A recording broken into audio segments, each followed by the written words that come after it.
Moja ya majukumu ya Tume ya Madini kwa mujibu wa Sheria ya Madini sura ya 123 ni utoaji na ufutaji wa leseni wa madini na uchimbaji. Katika utekelezaji wa ufutaji wa leseni za madini, Tume ya Madini huzingatia matakwa ya kifungu cha 63 cha Sheria ya Madini sura ya 123 na kanuni zake. Kabla ya tume kuamua kutoa hati ya makosa kwa mmiliki wa leseni wa utafutaji wa madini au uchimbaji wa madini, hupitia taarifa mbalimbali zilizopo kwenye mfumo wa utoaji na usimamizi wa leseni. Taarifa nyingine ambazo huwasilishwa na mmiliki wa leseni pamoja na taarifa za kaguzi zinazofanywa katika leseni hizo. Baada ya kujiridhisha kuwa mmiliki wa leseni hajatimiza masharti ya leseni, Tume ya Madini hutoa hati za makosa kwa mmiliki huyo kwa kuainisha mambo ambayo hajayafanya kwa mujibu wa sheria, kanuni na masharti ya leseni. Miongoni mwa makosa hususan kwa wamiliki wa leseni kubwa na kati za uchimbaji madini ni pamoja na kwanza ni kutoanza shughuli za madini na uendelezaji wa leseni hiyo kwa muda ulioainishwa kwa mujibu wa sheria miezi 18 tangu kutolewa kwa leseni hizo, kinyume na kifungu cha 52 na 47 vya Sheria ya Madini sura ya 123. Mbili ni kushindwa kuwasilisha mpango wa uchimbaji madini, kinyume na kanuni ya 208 kanuni za mazingira, afya na usalama za mwaka 2010.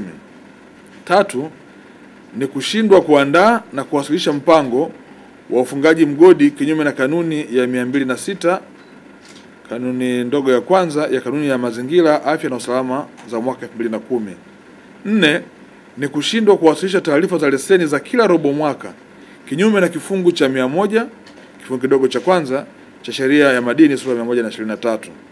Na tano ni kushindwa kuwasilisha mpango wa ushirikishwaji katika shughuli za madini, kinyume na kanuni ya 10 ya kanuni za ushirikishwaji katika shughuli za madini za mwaka 2018.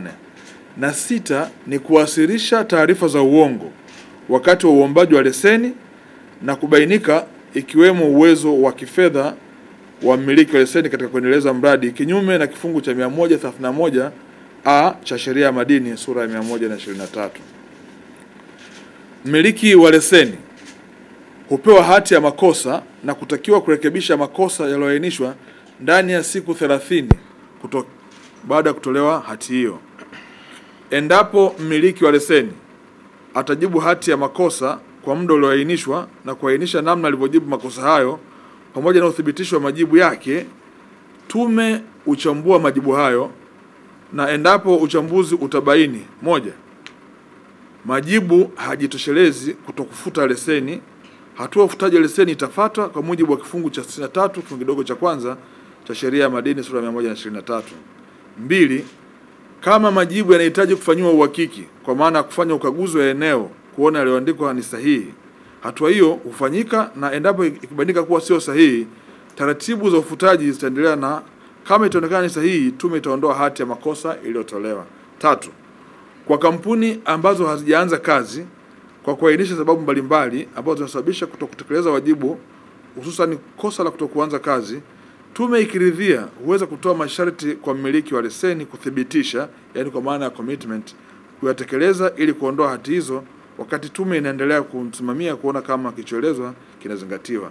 Na nne, kama mmiliki wa leseni ameshindwa kujibu hati iliyotolewa, Tume ya Madini hufuta leseni hiyo.